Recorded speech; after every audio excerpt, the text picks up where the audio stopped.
Josh Ginden Poker here. Salem with GMD, your World Poker Tour Club WT ambassador. We're running super deep in a Club WT Gold 22 SC 2-day tournament.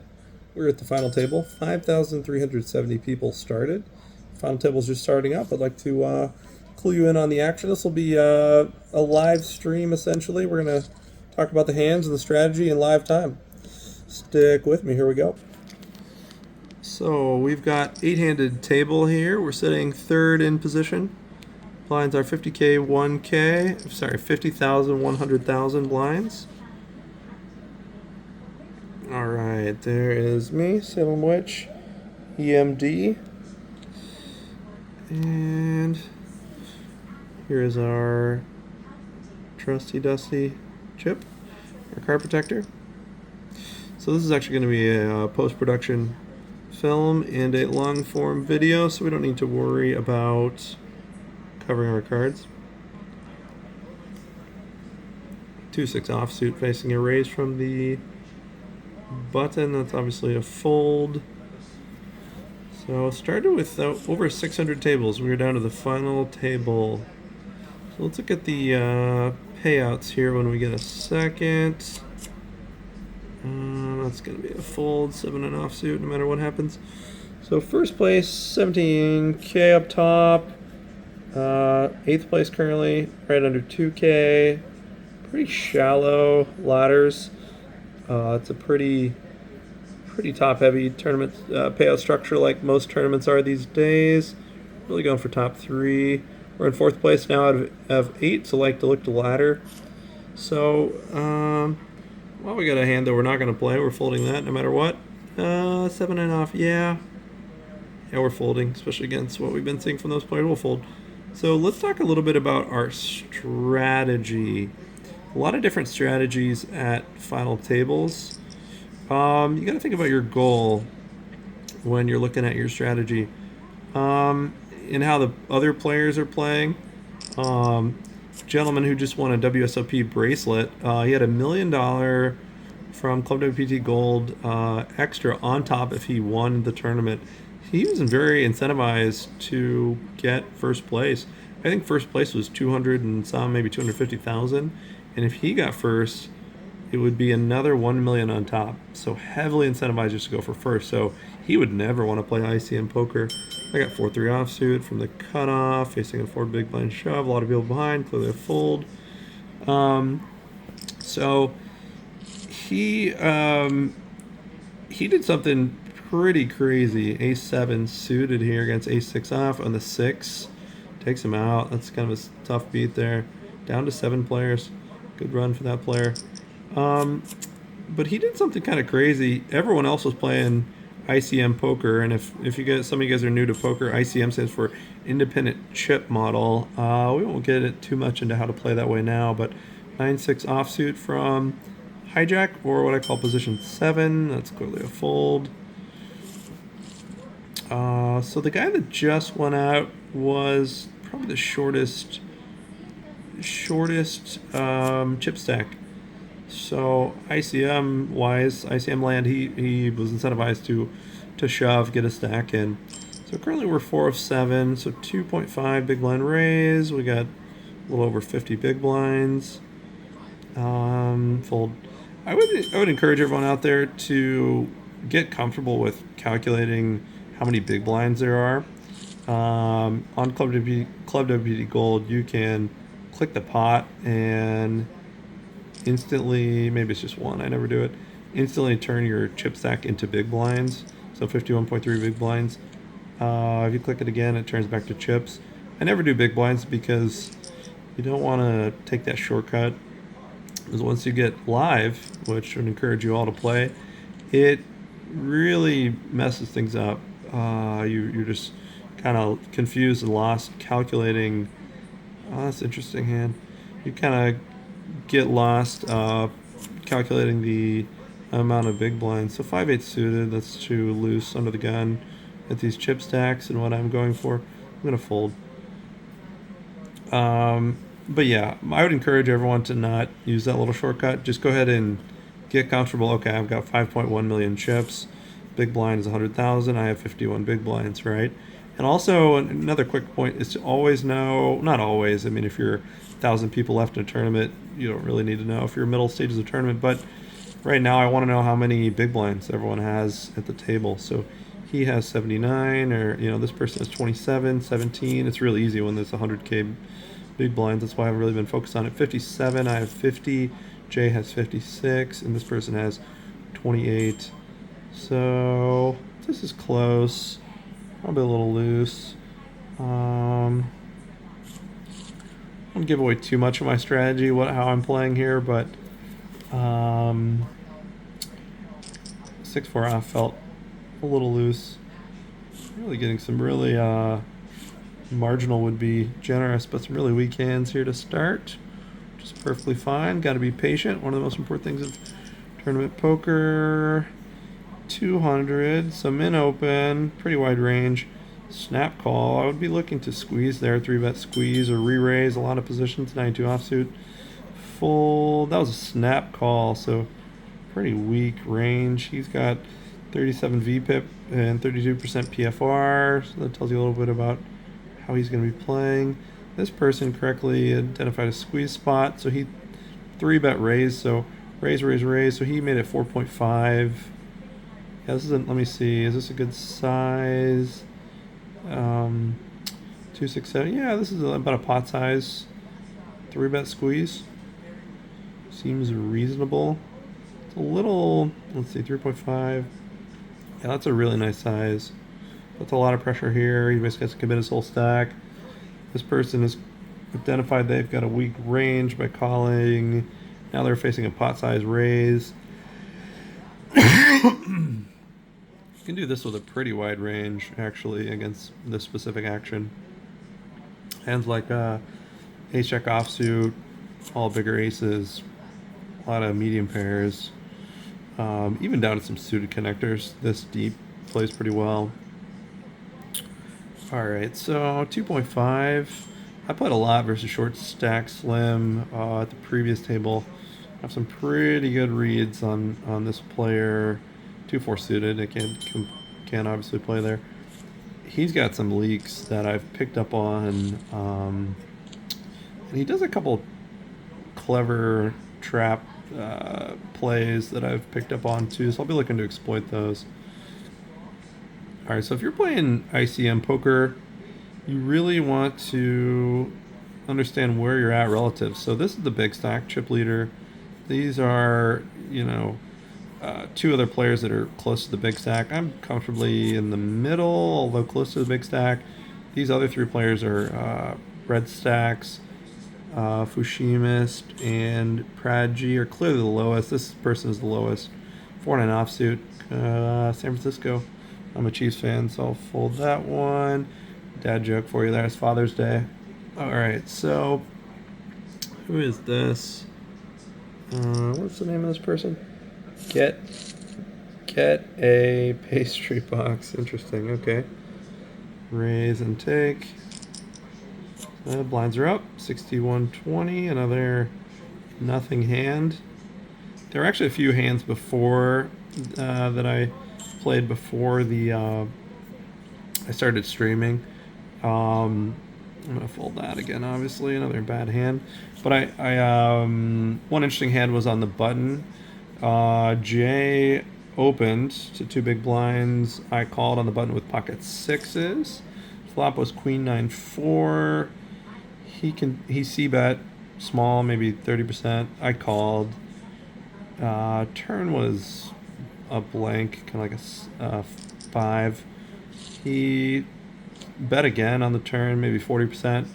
I liked to call. I figured he's got a lot of hands in his range, which, in theory, if he's a balanced, aggressive, really, really high-level player, he should be taking that line with balanced range, including, top pair, top kicker, and maybe even king-queen on queen 9-4. Hands like jack 10, king jack, king 10, to keep your bluffs in. Because by the time you get to the turn, you want a balanced range of about 1-to-1. Balance, half bluffs, half value. with your value mainly coming of top pair, top kicker, and better hands, including two pair, queen nine suited type of hands, or all sets, obviously. But my live read was that he probably had too many just random unpaired, say like ace type hands that he was just continuing with. Didn't have a balanced range. He was just, probably trying to exploit the fact that most people at this level, at the $22 buy-in level, fold too often. I don't play a lot of $22 buy-in tournaments. I play everything really, but recently I've been playing a little higher buy-in, some of the World Poker Tour main events. So, anyways, so just some backstory. So Queen 9 4 5, and then anyways, and the river then was a 4, and he shut it down. So, no reason for me to bet. I often don't get value from better, and I'm not looking to bluff. I've got showdown value, and he turns over ace 5 offsuit. So, he c-bet out of position on ace 5 offsuit, which it's a nice hand to open from the cutoff ace 5 offsuit, but I don't like the bet flop bet turn line that he took. I think you're just kind of lighting money on fire for the most part against really good players. Now, if you're looking to exploit, players at a certain level, probably reasonable line, but anyway, so we took down a healthy pot right before we started the live stream. But just a little background on Jay, like I quickly picked up on, is that it's probably unbalanced, little too aggressive. So we'll look to take advantage of that, trap him some. Short stack slim, solid player. Got a couple things we picked up on before that we'll hopefully look to go over or exploit. A big spot here. King Jack loses a big pot against King Queen, down to 2.1 million. That was a big pot. All right, let's get back into the action here. We'll try to comment in live real time. So jam 1.3 million. That's a little over 10 big blinds. Call it 11. Yeah, 11 big blinds exactly. I got my favorite hand ever, Jack 5 offsuit. It's a hand that I'm gonna fold. That's just a weak hand. That's a losing call. When I first started playing poker, I didn't know what I was doing. Obviously, online poker, I was probably 17 years old or something, 18 maybe. And I made two pair or a full house like 2 or 3 times in a row with Jack 5. And I thought it was a great hand. Clearly, it's a bad hand in most scenarios, but facing 11 big blind, under the gun 1. That's definitely a fold. All right, so what do we have here? So 9, 8, 7. Position 7 opens, min. He flats again like he's doing way too much. I don't like that fold. We've had 9 high, but I just got to stay patient. Spots will come up. All right, call. So now we got 880,000 in the middle. 3-way pot. Pretty wide ranges. Short stack slim. Checks. He traps some, so it doesn't necessarily mean he has no hands. Yeah, he calls. Could do that to stay balanced with hands like queen, like a queen 10 suited hand is a really nice high level play if he's doing that. And then he leads here, leads small and calls. What is he doing that with? Hands like ace queen maybe, where he turned 2 pair. That'd be a nice play. Really good way to stay balanced. No, he probably doesn't have ace queen if he doesn't lead the river there. Jay's got a little less than a pot size shove, and he bets small. Could be a lot of bluffs here for Jay. Not wanting to commit his whole stack, but feeling like he has to bluff with absolutely nothing. Strange spot. Weird, strange lines. Alright, so a hand, King 5 offsuit on the button. Here comes a raise, clearly just a fold for me. Another flat. We're gonna look to 3-bet Jay a lot here. Multi-way pot, pretty passive action here. Chips are kind of being passed around. We haven't had many hands to play, which is fine. Check jam. Does he have a queen? Queen 9 versus King Jack. Ooh, kind of Ooh, trip queens. Nice double up. Didn't see all the action necessarily. That's why you don't necessarily just bet that's a nice check jam there. Short. I gotta make a mental note there. Brad G did he checked top pair. That's from the big blind, which is pretty standard.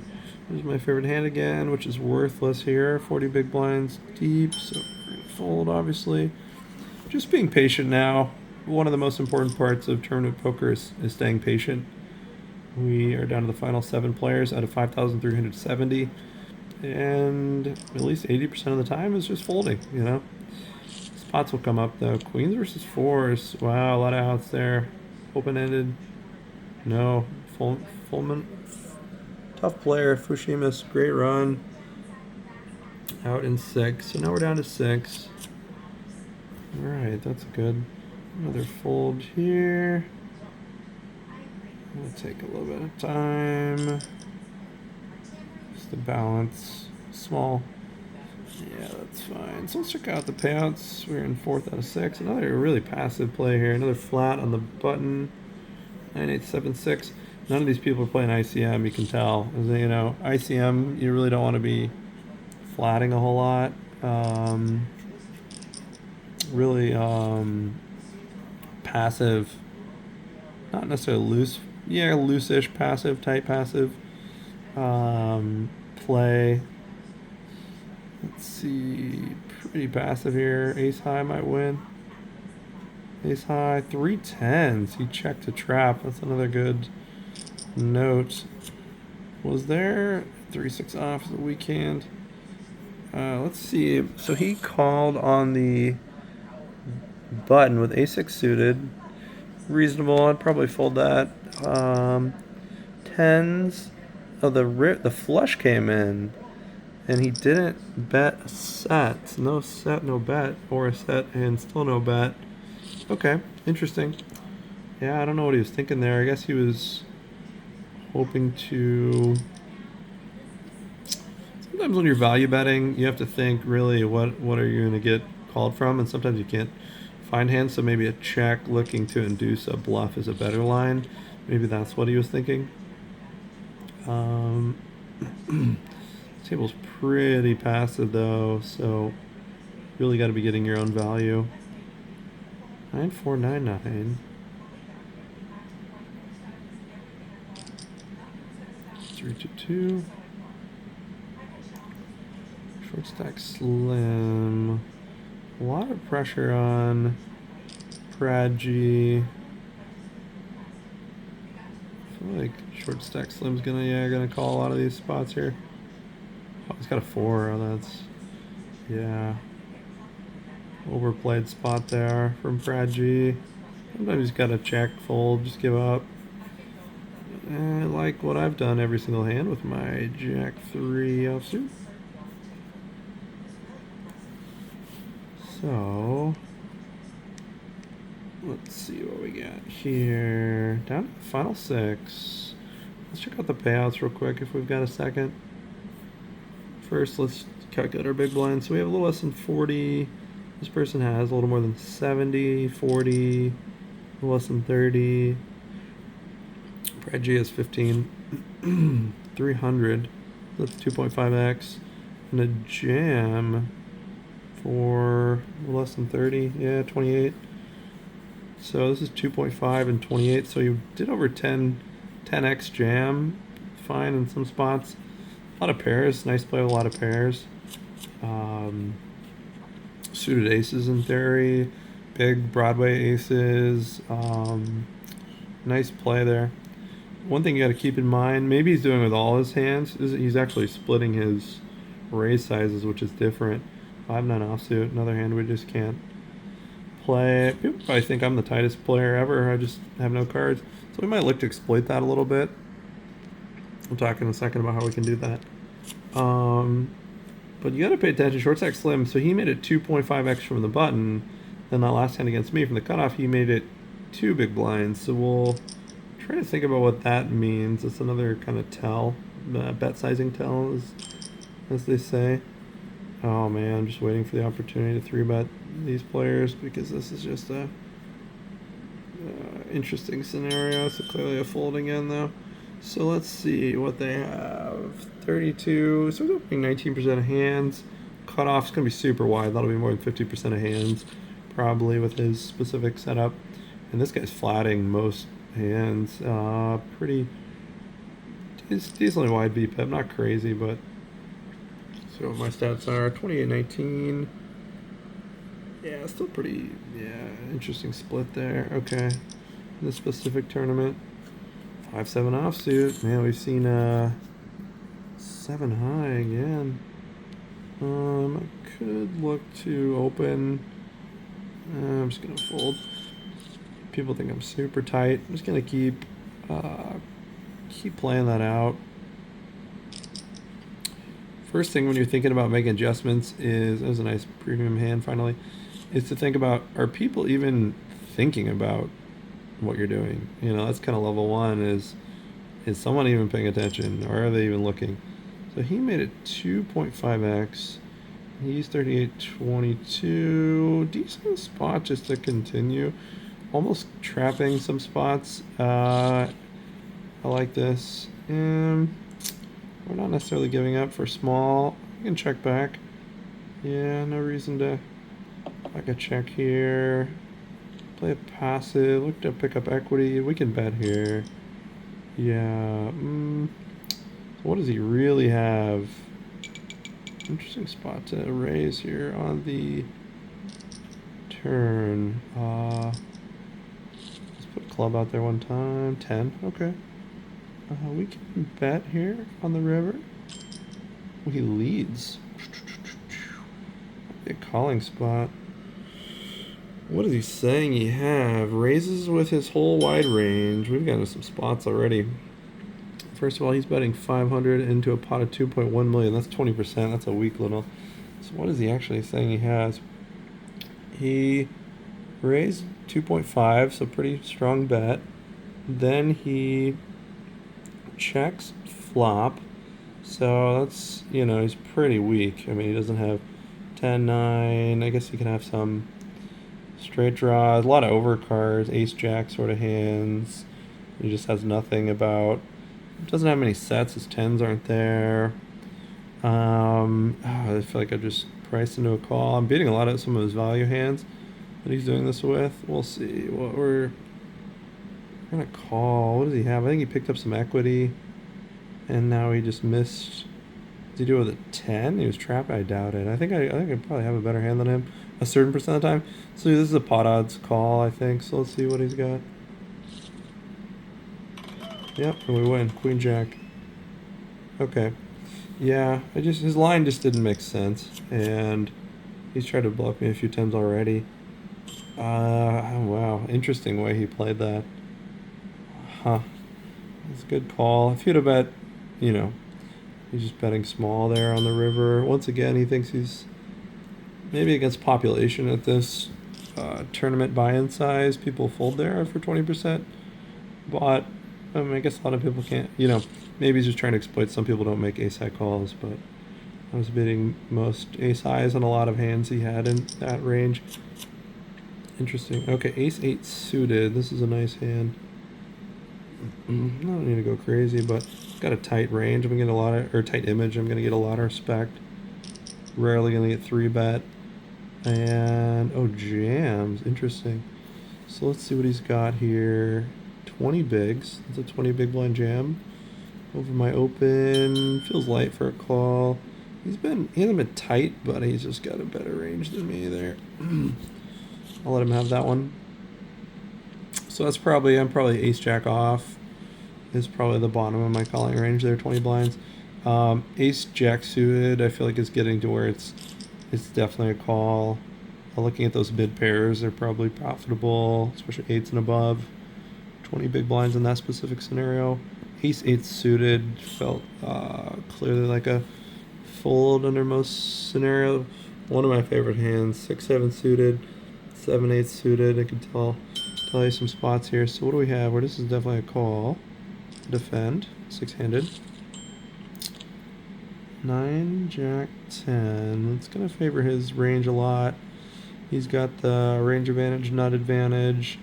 I gotta check it over and hope he kind of. I got the dummy end of the straight draw too, so I gotta hope he. I gotta I gotta hope he plays it passive. He goes half pot. If we had hearts, probably better. We got backdoor hearts, but that only gives us a few percent. Seems like a fairly standard fold there. Yeah, what are we drawing at? You could have some king queen there even. I mean, you could just be dead and just trying to. You're up against one of the chip leaders. Yeah, that was an unfortunate flop. We'll get better spots. So keep in mind we get a healthy stack. If we're playing ICM poker, that's we're ahead of several of these people. We don't need to do anything crazy. That's a fold. So yeah, that's like a 12 big blind jam. This person's jamming fairly often. I'm assuming they're doing that with their pretty good range there. So 5-9 suited on the button. I got a pretty tight image. 25-18. He jams all in. It's irrelevant. Looks like 280. That's like 25 bigs roughly. It's a strange jam. I would maybe small pocket pair, 2s through 5s maybe.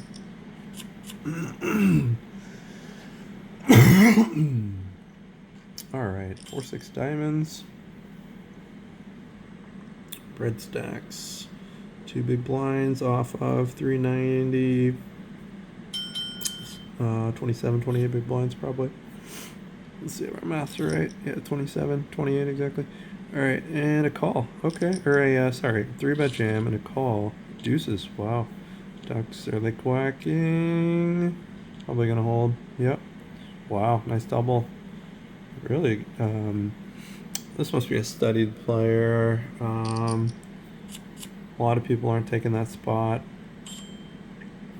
Yeah, it's a good to pay attention to think what people might have. This is close, honestly, close. Opening into the shortest stack disincentivizes it just a small margin because they're going to be looking to kind of get their stack in a lot of spots here, a lot of hands. Yep, exactly. 2 mil. Position 7, king 3 suited, close open. If you're playing ICM poker, it's clearly a fold. If you're looking to play kind of chip EV, get it a little exploitative, you can open there sometimes. 4-2 suited, folding. It's interesting, since we've got live stream, I think I've actually played one hand, ace queen suited. I've had 9 high otherwise. Not connected either. We played that one 6-5 suited hand from the blind, or 6-7 suited from the blinds. But we are above. We came on with a little over 4 million, and we're above 5.3 million. So that goes to show how patient you can be. I'm not playing tight. I'm just playing patient. Jack 9 off pit, position 7 against a really good player. This is a call, just enough to call.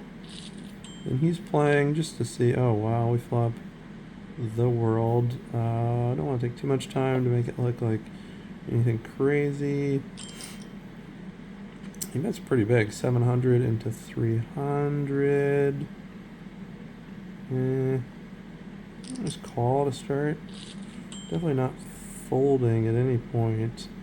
Do I lead? No, that's way too. Let him keep bluffing.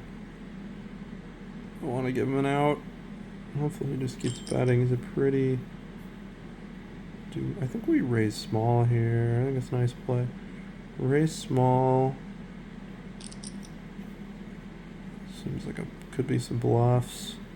Obviously a 9, but it's hard to put someone on having a 9 on that board. He calls. Okay. We're going to go for the rest of it. Nice little trick sometimes to leave him a little bit. 1.8. We're on 1.8. See what happens. If he's got an ace, he probably just calls. That'd be great if he was bluffing with ace high, like ace jack, ace queen. A lot of times people will do that, kind of overplay it, and then river ace, and they just can't fold sometimes. Seems like a pretty good player here, so maybe you can get away from it. So can he sniff it out? What bluffs could I have here? 7-8s, maybe 7-8 suited, where I That'd be a weird float on the flop. Um, Not a lot of bluffs. I could have could I have bet, let's see, 4.6 million. It's a pretty small bet anyways, but could I bet smaller even on the river?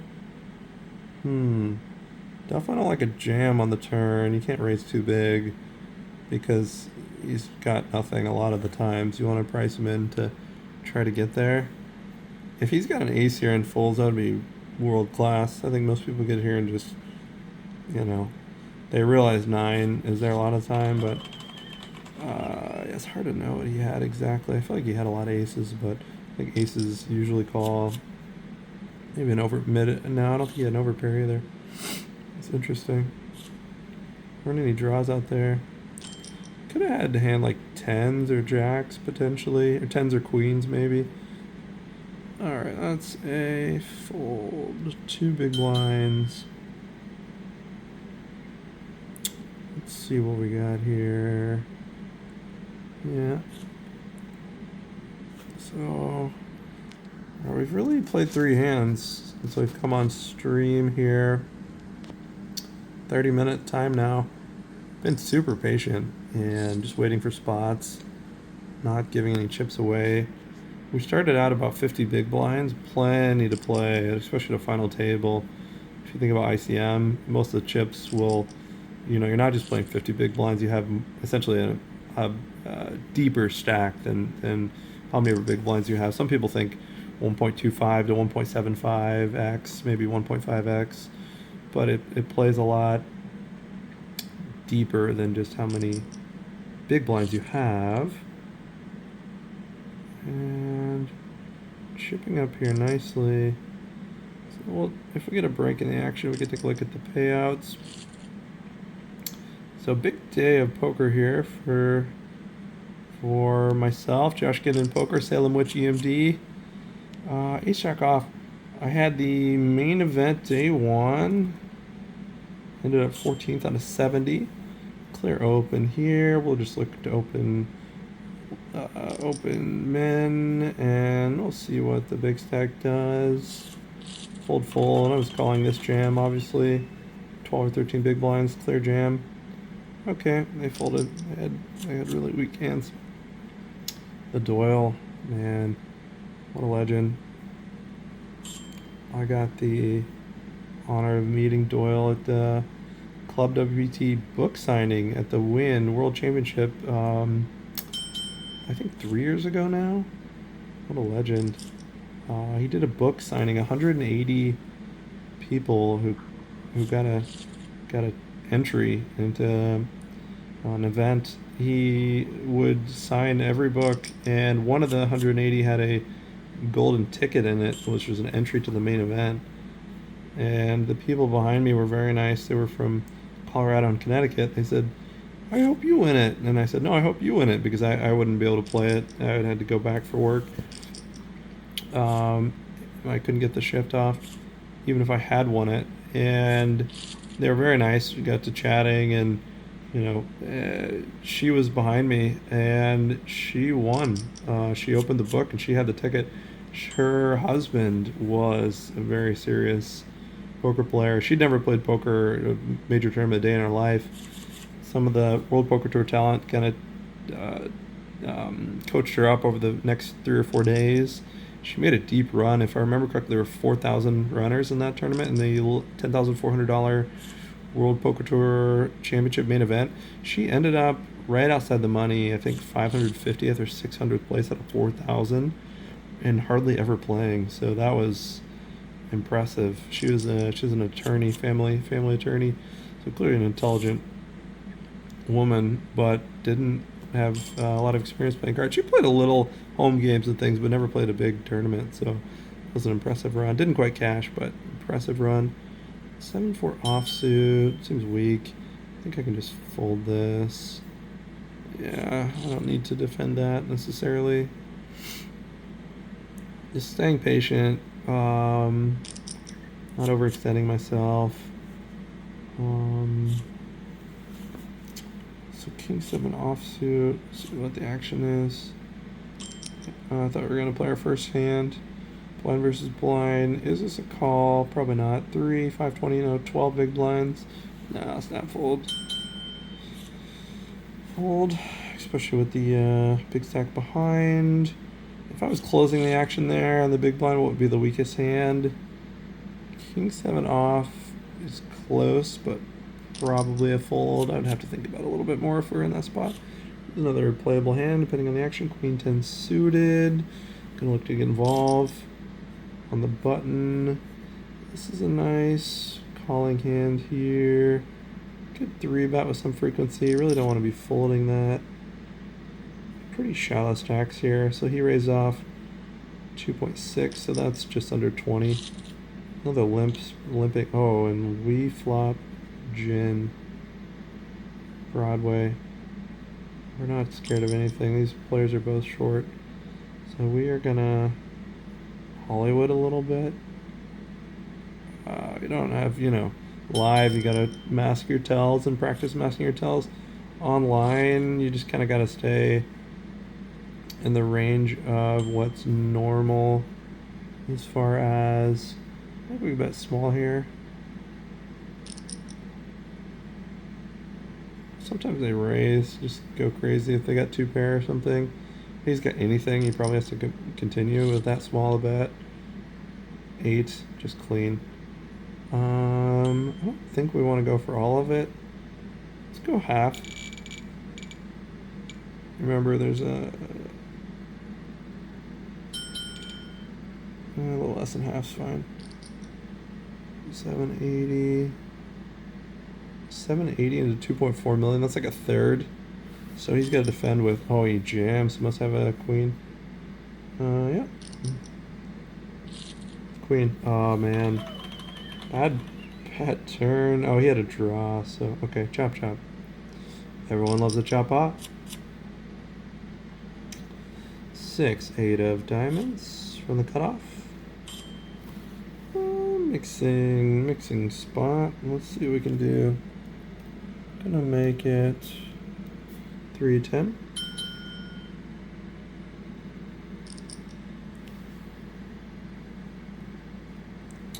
Got a tight image here, so no always, no never. Decently deep against some of these players that are still left. 3-bet, that's tough. Oh. I've really seen this player play much. He 3-bet me to basically 3x. Got one of the absolute bottom of my range hands. It's a suited 1-gapper though, so I made it 2.2. We're basically playing 50, 60, 70. Let's do this. We'll cheat once. 60 big blinds. I think we can deploy. We're deep enough here. That's a terrible flop. That's alright. We'll check give up probably for the most part. Yeah. I'll probably might get lambasted a little bit for this play, but I thought we were deep enough. It's fine probably to continue against that raise size. Be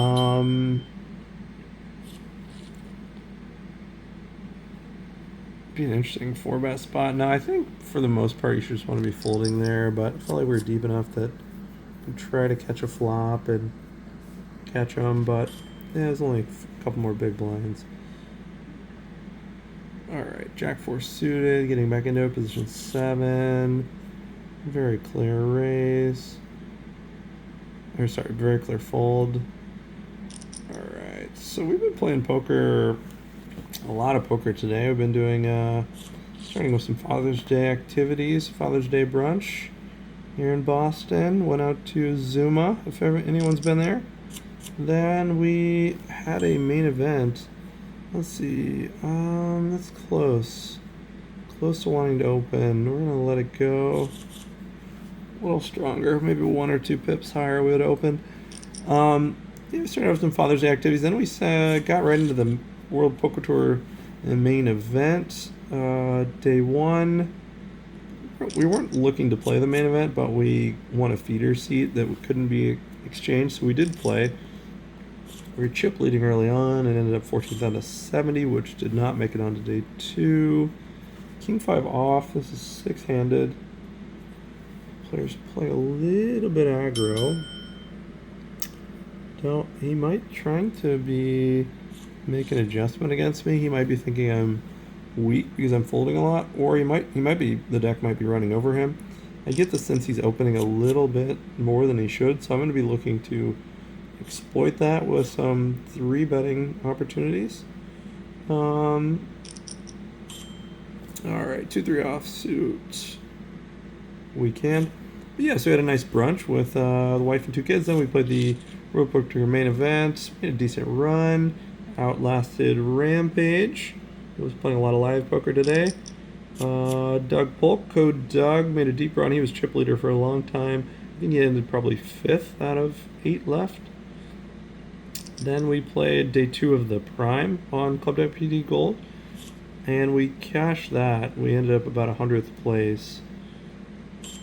Not sure how many runners, probably over 1,000, 1,200, 1,500, something like that. And then we hopped into this day 2, fold spot, obviously. We're 40 big blinds now.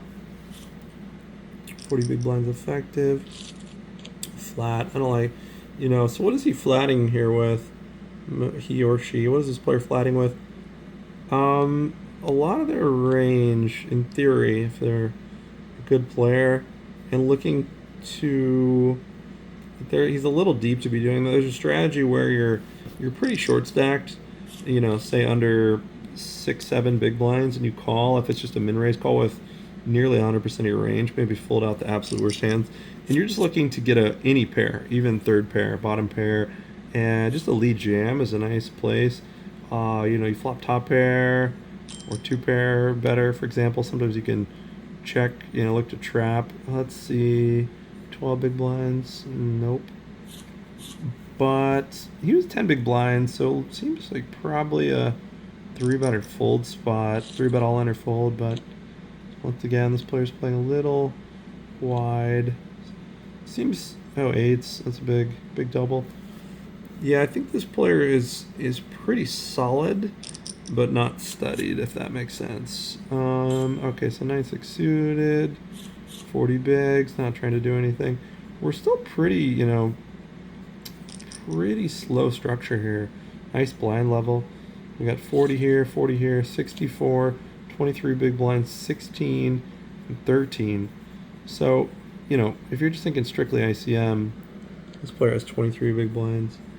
If you're thinking strictly ICM, we have, clearly chip leader, kind of like 2A and 2B here. So we're second or third chip position. So we're kind of one of these upper middling stacks. And really the pressure is on these smaller stacks. This is just a really good hand to open. Ace-9 suited from position 6, as I would call it, or the low jack, as a lot of people would say. Let's get back over to chill. Look at that. We flop a absolute monster. No reason to go too crazy sizing-wise. I don't want to go that big. 320 is actually okay. Let's go 320. He's raising. We'll put the pressure back on him. Yeah, I think I just want to put him in. See if he wants to. Oh, he folds it. Okay. Took down a big pot. He put in 4 more big blinds. Could I just. Yeah, it's too shallow. I like getting it in there. Yeah, I would have to think about that one a little bit more, but I think the play was fine. Was it just a draw at ace high and a flush draw? Nice place to get in. So actions quickly back on us. 12 big blind shove. We've had absolutely nothing to even think about. This person's shoving a lot of hands. So we'll look to get into a spot and think of a range, but we don't need to think about it yet there. I guess it might be good to think about there actually before it's really on us. So 6-handed, they shoved basically position 7 for 12 big blinds. In theory, it should be a pretty wide range. 12 big blinds, so I'm looking to call most aces. Big Big Broadway cards, even like King Queen off is a call. King Jack off is getting to be close. That's close to a fold. Pairs, any pair pretty much is a call there. All right. Let's see what we got. 2-9 suited, 2 bigs. Let's see what we got here. Let's just take a second look at the payouts. So 6 players left. Stay with me. Give me 1 second here. Prizes. All right, 6 left. 6 play 2,800. Do 7 off. So we'll fold that. Pretty good payouts off a $22 buy-in. So first place, obviously what we're going for, 17K up top. Big difference here. I mean, this is really where you just have to go for first. You know, you could land on second or third, even go for first. So that's what we're doing. We're going for first. Every tournament I play, without, you know, I'm almost always just going for first. So we're playing that way. And right now, you know, sometimes you get, ooh, I missed it. 5. I could open here. Yeah, there's no, it's a nice open. I got a tight image too, so let's see what the hand was. I missed it. So ace jack shoved, I'm assuming. Queen's called. Yeah. For 12 bigs. Under the gun, and queen's called. Bread next, so that was kind of middle position. Wow. Ace 6 suited gets through. Alright, jack 2 of hearts here. Fold. So now let's just take a look at the big blinds again. So we are 47, 43. Oh, we're a chip leader actually now. Very cool. So now we're pretty evenly distributed if you look at this. 32 to 47 big blinds. Everyone is right in the middle. A couple different things you can do strategically. I don't think anyone is going really crazy. I could look to open up my game, play a little bit more lag style. That's probably what I'll look to do here in the short term. Pick some spots. Definitely looking for 3-bet spots. We've got some really good player adjustments against this player and this player. 5s, okay, 5s from, let's cheat a little bit here, 48, 50, can you ever jam 5s, 50 big blinds? It feels aggressive. Can I squeeze? Might have one of those squeeze spots. Here, let's see what we got here. So what would I want to make this? 3, 5, 7, 6, 8, 10. Let's just try this. 11.5. Feel really strong. I'm gonna get folds all the way around. Yeah, nice. Picking up on our image there. I mean, this person's opening a lot. I think most people just flick in a call there, but I thought it was a nice squeeze. I mean, also it disincentivize. Let's see. Once again, we're about 40 effective, 40 to 50. I'm chip leader. Don't need to go crazy aggro on this player. Middle stack here. You know, ooh, that's a beautiful flop. So let's see what we can do. Just lead with 1. A really premium here. Nice flush draw. King. Yeah, no reason to stop betting here. Gonna size up with top pair and flush draw out of position. Probably could even go larger. Could you ever overbet there? Overbetting on the turn. You want the player to have a capped range. I don't necessarily like overbet in that specific spot, especially with the dynamics that are going on, but nearly pot size turn bet. I probably could have gone larger. I only bet 75% or so. Alright, that's clearly a fold. So let's just look at the big blinds. If I'm playing on my own, I never look at the big blinds, but I'm multitasking, so I'm a little distracted. And also I want you all to see the big blinds. Clearly this is an open. Let me just increase this a little bit. 350. 350. Yeah, 2.2x is fine. Can start to increase our raise sizes a little bit here for a few different reasons. We're not going to get into this to an advanced level, but 2.2 to closer to 2.5x is probably okay. Nice c-bet spot here. A little over third pot's fine.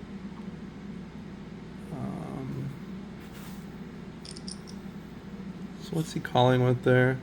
Some pairs. He's got a lot of jacks, honestly.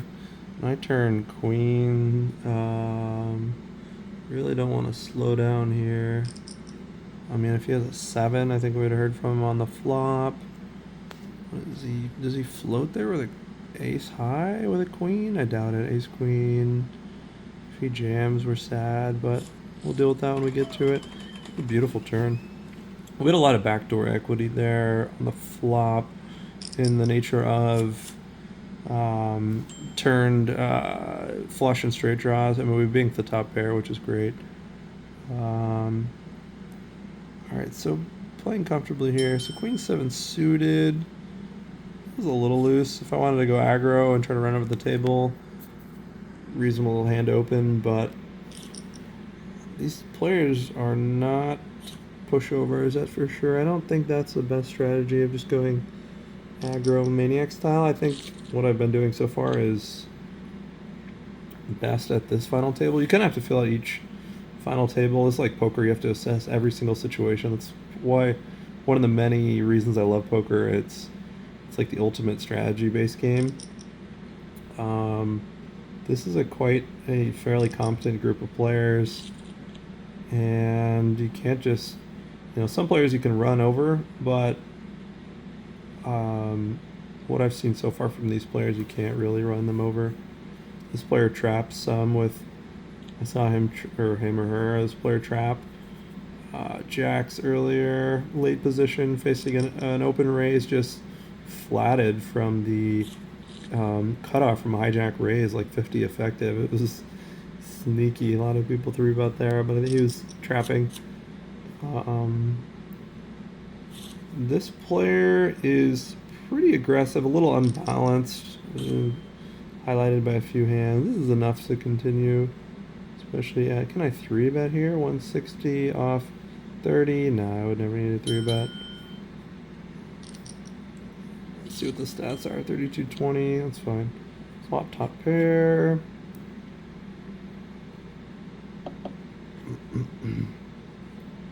Pretty connected board.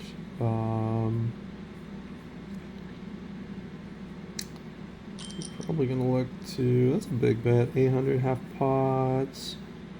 Do we ever want to re-raise? We can some, we don't always have to. So turns, open-ended, the flush gets there obviously. I could have some flushes too, so he's got to be cognizant of that.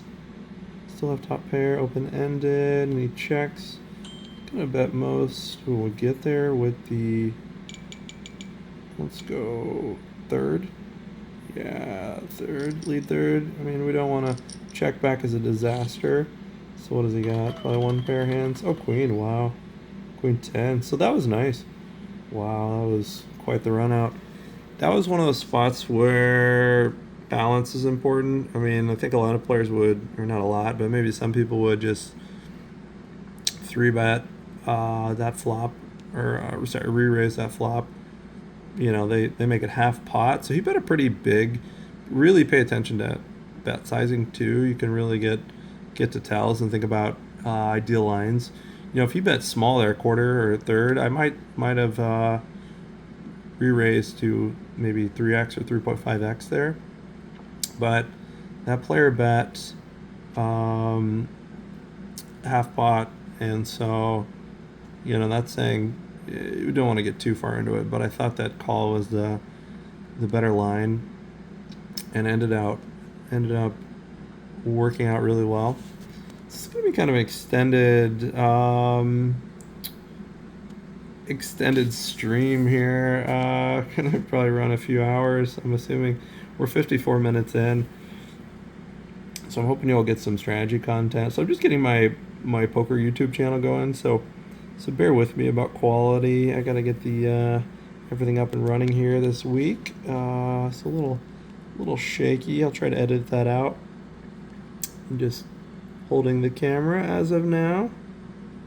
Reminds me of Rampage Poker when he started his first vlogs, compared to what he's got now. The evolution is amazing. But yeah, I feel like I'm in the infancy, just starting my YouTube channel. So pardon the lack of professional editing, but I hope you all get a lot out of this live stream, in the sense that strategy chat, getting into the mind of some people who are running super deep. So like and subscribe. Follow me on YouTube, Josh Gindon Poker, Josh Gindon, Guindon, Poker, Poker. Definitely subscribe to my channel. There's gonna be a lot of fun giveaways. I got recently announced as the Club WPT Ambassador, which is different than Club WPT Gold, but on the World Poker Tour, one of the most newest ambassador as of March. I think there've been new Club WPT Gold ambassadors since, but the first ever Club WPT ambassador. My poker YouTube channel, there's going to be a lot to it. First and foremost, I'm going to be focused on entertainment. I'm about to do several video series. Think of Rampage Poker or Wolfgang Poker, on how they do a lot of their entertainment, a lot of their cash games. I'm starting a series called the Bank Rolex Challenge. It's going to be with a twist. I won't tell you what the twist is. There will be many giveaways during the video series, so you'll want to tune in. Actually shooting the first video tomorrow. We'll have the first episode out later this week. So what I'm doing is Bank Rolex Challenge. I'm trying to get to $10,000 by playing cash games. And then I'm going to buy a Rolex. Maybe not a Rolex. We'll see. There's a twist. I did this same challenge on my own before I became the ambassador. I did this on my own last year and bought myself a Rolex. It took me 17 sessions. I played exclusively 2-5, no limit hold'em, which I'll be playing mainly 2-5 this time. I might play some higher or lower, 5-10 or 1-3, but I'll be looking to play some PLO too. I've been playing some PLO recently. 2-2, maybe 5-5, we'll see. But the goal is to get to $10,000 net profit, and then the challenge will be over. Who knows? It might take 100 sessions. Could take one session, I doubt it, but especially with the rules. So the rules are, once I get to $1,000 in a session, I get up and leave. I might finish the orbit, but the goal is to get to $1,000. What that does is maximizes my time, or $1,000 or to 4 hours, whichever happens first. So if I get to 4 hours, if I'm down $2,000, if I'm stuck in Stucksville, or if I'm up 800, I'm going to stop at 4 hours. So really prioritizing time. Allows you to play differently too if you don't drag on a session. It's definitely not max EV if you're looking to make the most money long term, but for this challenge, those are going to be the rules for each session. Last Bank Rolex Challenge, it took us 17 sessions. So we're going to try to beat that. If we can do it in 16 sessions or under, we're going to have a significant giveaway. I don't want to announce it yet. I know what it's going to be, but you got to stay tuned to see how you can win this giveaway. We've already been giving away some seats to the World Poker Tour Championship, the Win, in December. We've announced that we're giving away a prime seat to once we get to 1,000 subscribers on Josh Gindon Poker YouTube. So subscribe so you can have a chance of winning the prime seat. There'll be many other seat giveaways, including the Club WPT private tournament, the prime seat giveaway, and several other giveaways. So stay tuned. So like we talked about, 5 components of this channel. Number 1 is entertainment. So we'll get this Bank Rolex Challenge. This will be the first entertainment. Number 2 were giveaways. I'm very passionate about giving back to those involved in the channel and those supporting me on this ambassadorship.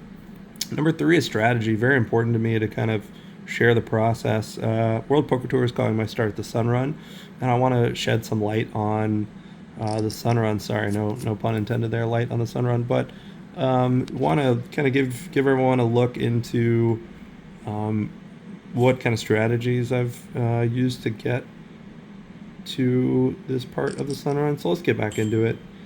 We'll talk more about the channel later, but let's get back to the action. No jam here, so not quite. So 90, yeah, over 15 big blinds, queen 9 off, f5 fold. Let's see how aggressive this person.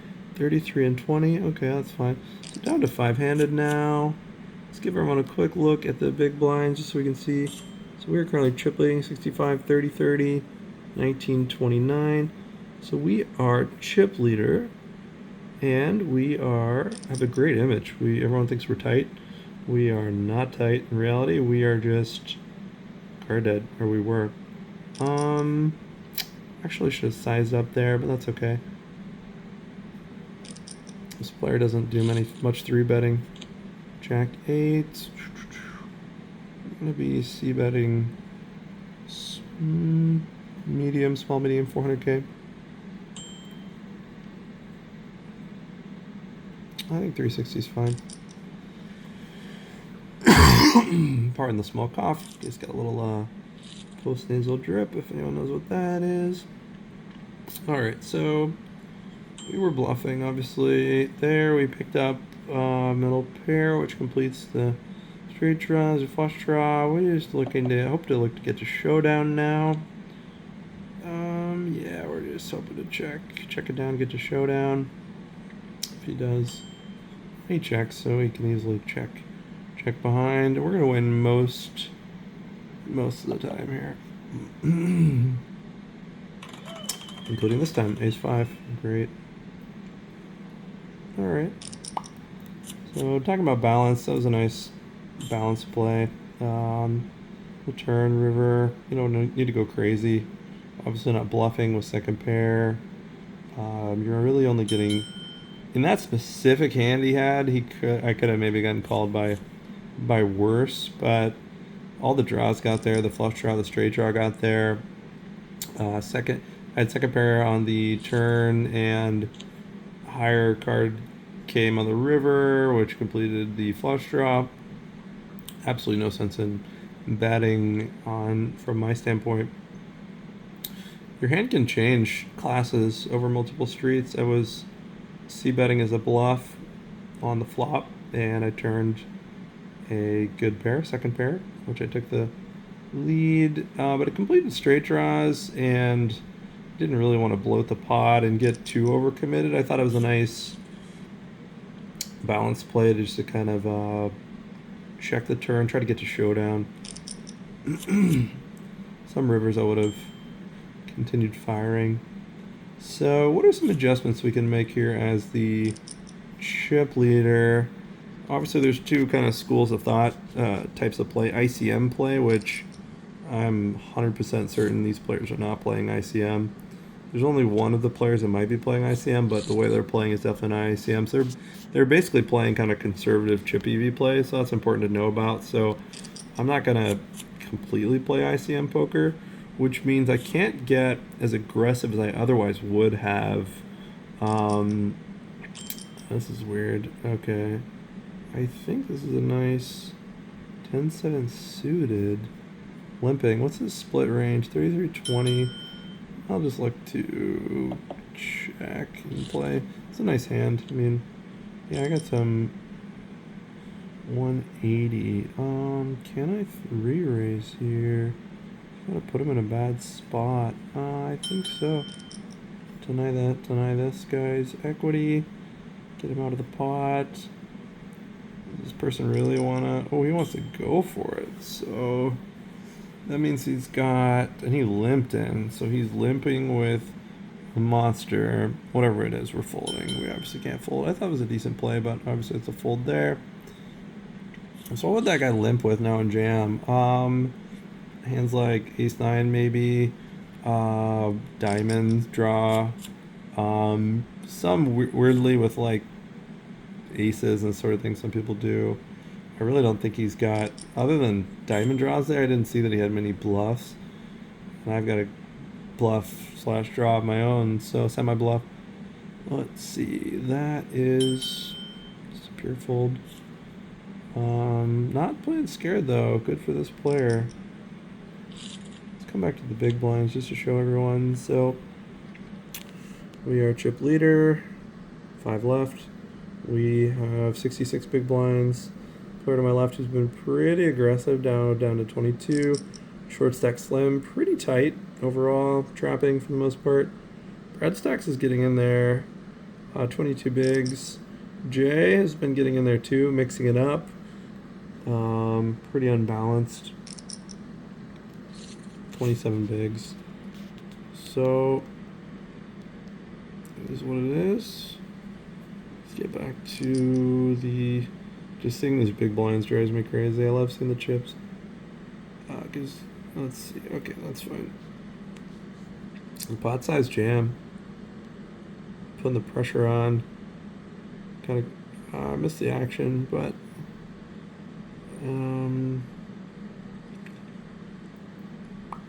Red stacks is either Hollywooding or really considering a call. What should he call with here? I can't really say without seeing the action, but must not have too many aces or anything. This player can put some plays on, I would say that for sure. It's pretty... Ooh. What do we do with this hand? 540. 10.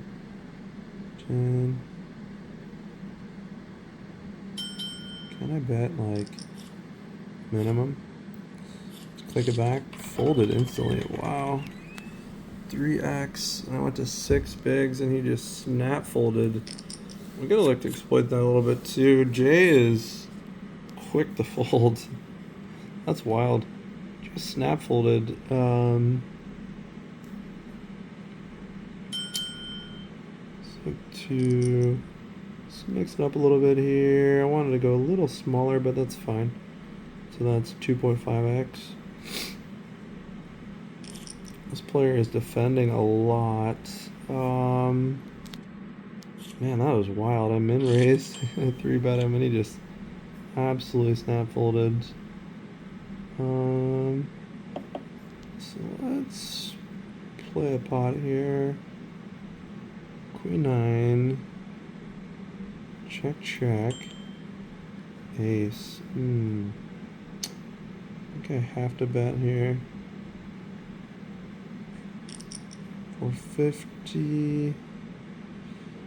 Yeah, my hand is absolutely weak. I can just bet small. The river gets weird. I've got more of that. I don't think he has any kings either. It's a nice spot to keep telling the story. Gonna get called here. Well, not a lot actually. Oh, he's got top of his range. It's fine. He's probably got an ace. Ace queen. Wow. Good check behind. Let's take a note. Ace queen suited. Wow, that was a trap on the. That was a product of me betting 2.5x. He just called. He calls a lot behind. It's like ace 5, ace queen. I did feel like he had a lot of aces there, but I had no showdown value at the bottom of my range. Wow, what do we have here? This is 2, and he just shoves all of that in. Obviously folding here. Look at these guys behind. They're just setting up the shove. Just, oh, he calls it off. Wow, so another trapping spot. Take note, this person's trapping a lot. It's a strong hand. It's probably like ace king or something. Maybe, yeah, probably ace queen. I bet ace queen here, but we'll see. 10s, okay. 10s for ace king, flops a set, so we're down to 2 players. Wow. Look at that, trapping. I'm trying to think if I've ever seen this player 3-bet. This player might not 3-bet at all. Ace 5 diamonds. Played differently at different. So this player, I'm gonna have 3-bet here for sure. Go big, 720, 1.4. Let's go 4x. This player has a tell on bet sizing, I think. Goes a little bigger sometimes with Yeah. Nice 3-bet there. It's the ace-5 suited. Bet big too. I went 4x. Really put max pressure on. He can't even call with most hands. He's got a deviation in his raise size pre-flop, which I haven't fully narrowed down if you know exactly what that means yet. One time he made it 2.5 bigs. He's made it often he'll make it 2 bigs, both from the button with similar stack sizes. So is he betting better hands at a higher value and reserving the lower size for most of his range? That's probably what it means. It could mean some other things, including, you know, sometimes people bet a little higher with worse hands to kind of disincentivize people with hands they would defend against, just to kind of take it down. Queen 7 off. Kind of a mixing spot here. Or chip leader. Nice raise and take. Yeah. So let's see what we got here. King 5 off. This is where you could really start to get a little aggro. I'm not the chip leader actually, so it's just not a very good hand. It's not going to realize any equity. Just play this pretty big pot with this player. I kind of bluffed, and this player's not 3-betting as much. Never 3-bets. I don't think I've seen a single 3-bet. And calls with all the range. How can we adjust against that player? Number one, realize when they're calling or flatting behind, it's going to be a stronger range than most. So that means that we're going to have to do more checking out of position. Something I'm pretty bad at in general, but really should maybe just check 100% of my range. Here's a spot. Queen 9 off, and we are 60 big blinds. This is a call for me at that depth under these situations. So let's see what we got. Diamonds. Okay. I think I have most of the aces, and I have I'm really betting for value. You know, it's a semi-bluff, obviously, but we've got a kind of a range advantage here. We have more aces.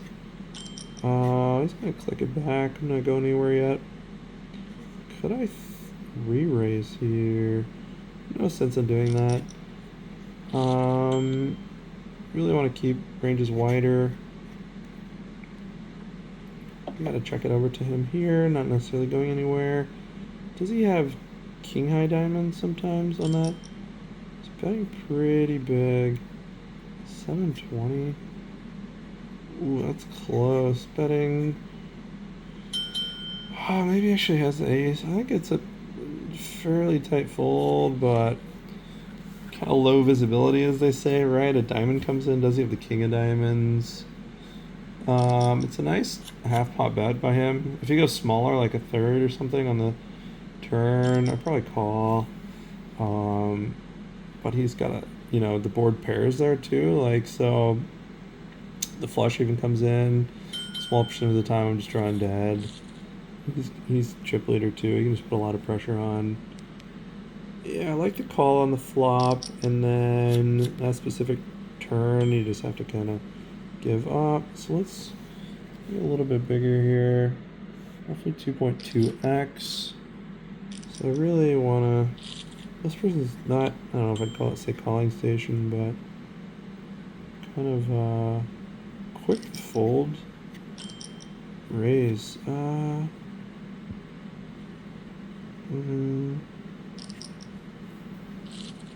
Re-raising. Plays a lot of.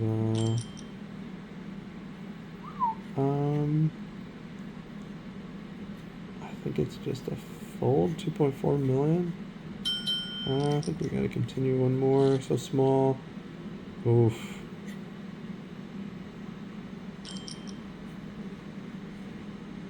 This player never really. What do I get value from? How much time is left here? Actually, 21. Okay. I think I'll just call it. As played. He's gonna be so sad when I win. Yeah. Probably never calling a raise there, especially the player's super quick to fold. I just figured he had a lot of. It's kind of a weird play, but I think he had a lot of flush draws there and combo draws, straight draws that I'm actually ahead of some of his range.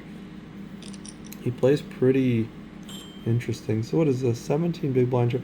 This player, I wouldn't take that line against most players, but this player specifically is just kind of really getting in there, betting small, trying to take advantage of population people who don't play.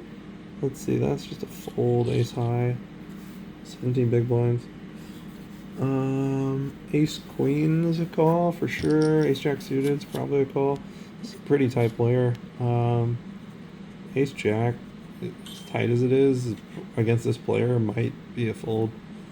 So this player on the big blind, you know, the big stack, heavy ICM spot here. I'm like second in chips. Got a really aggressive player. I'd look to exploit that a little bit, but I don't want to open myself up to play a huge pot where I could go broke, you know, that sort of thing. You don't want to put yourself in that spot. It'd be call ICM suicide, right?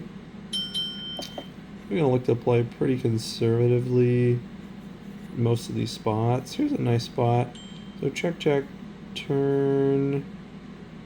I'm gonna go half pot here. And just get the fold. He has nothing.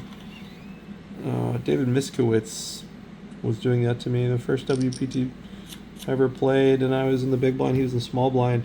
If we went check on the flop when we were blind versus blind, he would bet half pot 100% of the time, and I would fold like 95% of the times. I just didn't know how to defend. I found that most of these players on here aren't real well studied blind versus blind play. I'm going to be releasing some strategy content about videos, how to play blind play, you know, not only small blind versus big blind or big blind versus small blind, and limped pot, single raise pot, 3-bet pots, 4-bet pots, limp raise, you know, check raise, you know, all these spots, different ways you can play blind versus blind, but probably even more importantly is blind responding in the blind versus field raisers, right? So if the button raises you and you're in the small blind and you each have 80 big blinds, how are you going to play? You know, if there's 20 big blinds for each of us, button versus small blind, how are you going to play then if the button raises you to 2 big blinds? You got to have this stuff down cold, and how you're going to respond. What type of hands play well as 3-bets, as calls? What is the difference between linear and polarized raising? I think to a lot of people listening right now, just the concept of linear versus polarized, that might make you like feel anxious. Like, what does that mean? I'm gonna just break it down. Whenever I teach anything, poker or my day job is I'm a doctor in the emergency room, I like to make it very simple because that's how I learn. When I learn, I like to learn things. I like if someone's teaching me something, I say, you know, tell it to me like I'm a 3rd grader. That way, under any circumstance, I can remember it. If it's a really stressful, really high pressure situation, I want to know it cold. That was a big spot there. Ace queen versus ace 9. Flop, top pair, queen on the turn. That was a pretty classic suck out, re-suck out. But I want to know it so simply that under any circumstance, if the adrenaline's coursing through my veins, if I'm stressed out, if whatever the scenario is, I want to know it so well that I can remember it under any situation. So, you know, I like to think higher than a 3rd grade level, but that's how I learn things and that's how I teach things. I just want to make it so simple. So we're going to break down all these spots. You know, we're going to start out the strategy course with blinds play, small blind and big blind responding, raise first in from field raises. Let's see, I don't want to get involved there. I've got about 20 strategy videos planned out that I'm going to break down, you know, to get out to everyone. So let's see, 6s. So I think now I'm big. Look at that. So just via the nature of patience, I am now the chip leader again. I didn't even do anything. Ace 9 got in a weird spot. Let's see what I want to do here. No spades. I think I can just bet and take. Yeah, that was a nice Nice hand. But there's a lot of strategy content out there, but I think there's a problem when it comes to poker strategy. Number one, the problem is it's too expensive. I mean, most people don't have all this. A lot of people are motivated to learn about poker and get better at poker. And, there's a lot of really good players out there. I'm the Club WT ambassador. We've got the Stream Team family. We have truly some elite, really strong poker players. Their game is trained towards playing on that format, so it's a little bit different than live play. But so there's just a couple simple, 5 or 10% of your strategy tweaking that you need to make to transition over to live play. And I studied that spot as I was getting ready for my first World Poker Tour event because I'd never played anything more than $300 buy-in before that first $5,000 buy-in I played. I played several in events now, but so I learned like what adjustments do I need to make. On average, people play on Club WBT or free roll sites or similar sites are a little bit too passive, and a lot of it comes down to how you're playing in the blinds. Your deep stack, let's say 60 to 100 big blinds, you're in the small blind. If someone raises to you, you never want to call any hand. Actually, you want to only 3-bet or fold. And that's a huge adjustment. I would say you would only 3-bet what's called linearly. So you would take your best portion of hands and you 3-bet. You really have no 3-bet bluffs. You're just betting all your best hands as 3-bets. You got to know what percentage of hands to do that against. Obviously, if you're up against the button, you're able to 3-bet a lot wider. So let's see what we can do here. I think we want to mainly just call. Yeah, we don't want to not call, but you know what I mean. So that's fine. So we can just raise here for the most part. This player kind of lets us know where he's at. We haven't really got him. He's quick to fold. Quick to bet out is like little probing bets. And quick to fold. I think you still have to just play your best hands. As you saw with my king queen hand against his sevens, there's some spots where you can just play a little weaker because you just understand he's betting out more with weaker hands. 10 big blind shove, obviously folding. Call a6, great call, nice. We might be down to 3 players here. Nice call, yeah, obviously a clear call, 10 big blinds. Yeah, that was a great call. All right, down to 3 players. We're chip leader. All right, so 66 and 54. Want to open up just ever so slightly. 3-handed play. You want to be a little aggressive, especially as the chip leader. 3-betting. Suited queen. How many? Let's see. He's betting. Yeah, I feel like this is pretty shallow. This is weird. Weird spot. I think I'll just fold. Yeah. Pretty shallow. 20-some off.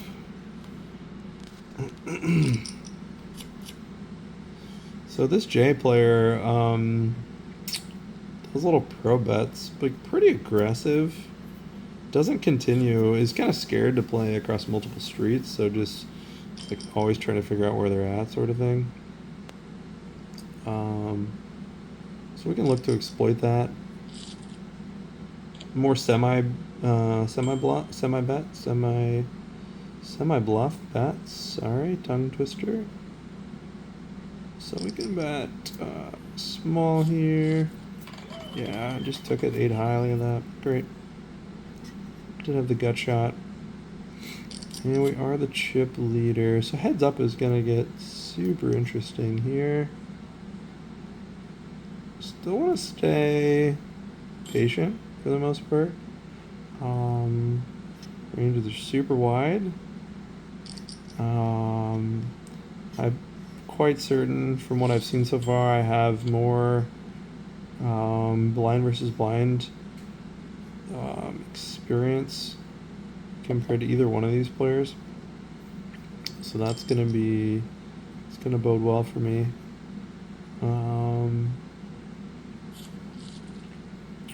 Overall, I mean, you know, anything could happen in one tournament, but you know, think about where your advantages are. I think my advantages for sure are blind versus blinds play. I'm gonna keep up the. I think I'm gonna go even a little bit bigger for now. Let's see. Let's go to 2.3. Yeah, so we went to 2.38. Let's start looking to go to 2.35. Big blinds, 3-bet. Weird spot. I'm just getting. They're playing back at me quite a bit. That's a big 3-bet. Yeah. Way over 4x. So they're not looking to. Yeah, they're looking to play back. So I've got to respect that a little bit. I think what I'm going to do, I'm going to go back down to 2x open and look to play more pots. This person has shown that they are uncomfortable playing across multiple streets, number one. And number two, both players, I'm certain I have an advantage on. Let's go to 3.5x, 700. Yeah, all right. I'm certain that I have more experience in blinds play, and this person is really uncomfortable playing across multiple streets. So you want to take advantage of that. So I don't want to get in any big all-in confrontations. I want to make more decisions. So ensure there's going to be more decisions. Almost limping would be interesting. I don't want to limp here for a few reasons, but maybe an all limping strategy would be even the best. But I'm not going to do that. But what I am going to do is make my raise sizes smaller. So this is a clear continue for 2x as deep as we are. That's a pretty good flop.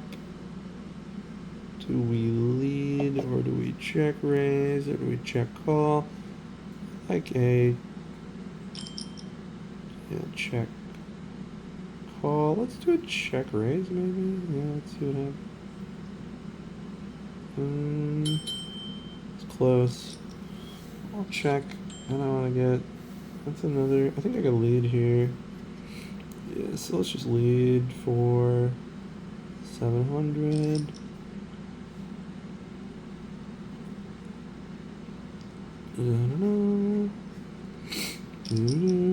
Okay, he's probably got a lot of overcards. Jack, spades. Let's go for 1.1 mil.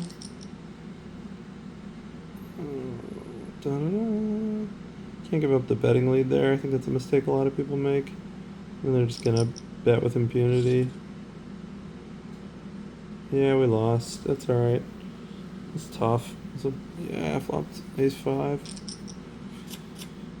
Alright, and I'm a premium here, so we'll be looking to put the pressure on.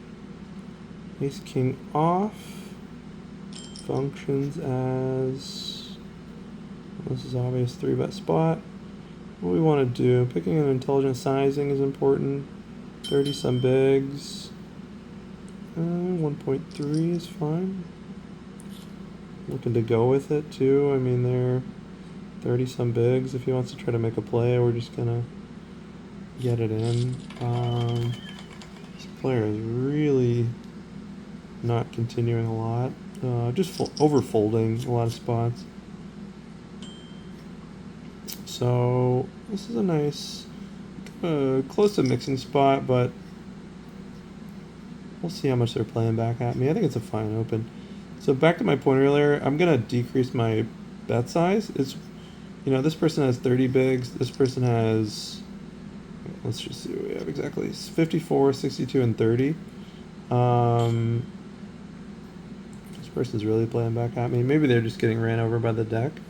But I get the sense, and I got the sense earlier when we were starting out, that they were looking to play back at me a little bit more. So we'll kind of continue to suss that out. Either maybe they're just going for the win and really trying to get back, push the pedal to the metal, but this person, I think this is mainly just a call.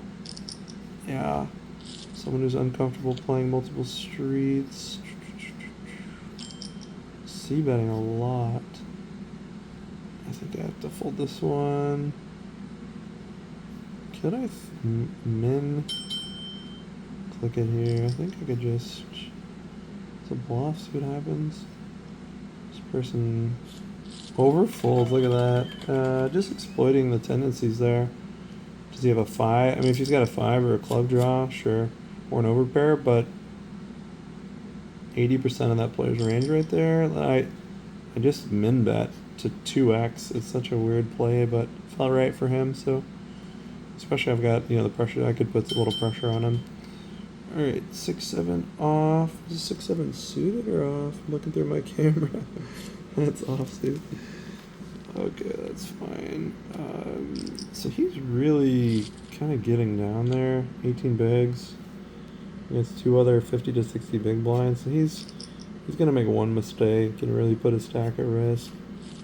I'll be looking to take advantage of that. And I'm not going to be looking, well, no, I'm not going to be looking at a lot of like calling it off against him. I'm really going to be looking to keep putting the pressure on. So this player, maybe this player is really knowledgeable about ICM and is leveraging the fact that their chip leader, even though just by a small amount, I'm middle stack. And maybe that's what's going on. I think that could be what's going on. Nice spot here to raise it up. 450. Yeah, really we can. He's probably just gonna fold most. If he jams, obviously we're folding. If he calls, we are. Yeah, we're just getting a lot of folds there. Yeah, we're gonna look to exploit him. Small blinds. So what do we want to do here? I think 3.5x is not, or even just 3x. It's fine. It's a great. Yeah, that's fine. Yeah, so they're not really going aggro, crazy lag style, but I think this person is recognizing ICM, realizing they're chip leader, even if by a small margin, and trying to put the pressure on me by 3-betting me. I think they 3-bet me 3 times in a row with my opens, so we'll catch them in a second. We're also picking up on what they're doing. We'll probably start 4-betting some of our premium ranges here and trapping his 3-bets with super premiums, I think is what we're going to do. Here's a spot. We'll see what happens, but fold 22 bigs, heads up. I'm not looking to do anything other than get it in here. Come up with this 4x again. Yeah. I'm not doing anything other there. Ace-8. Yeah, we got it. Got it in good. 3 hold. Yep. Winner. Big pot there. That was a nice 22 bigs. You just kind of ace point there. No one's folding that. Alright, so now heads up for really nice run. 5,370 players down to the final 2. Heads up. It's going to take a second here to assess this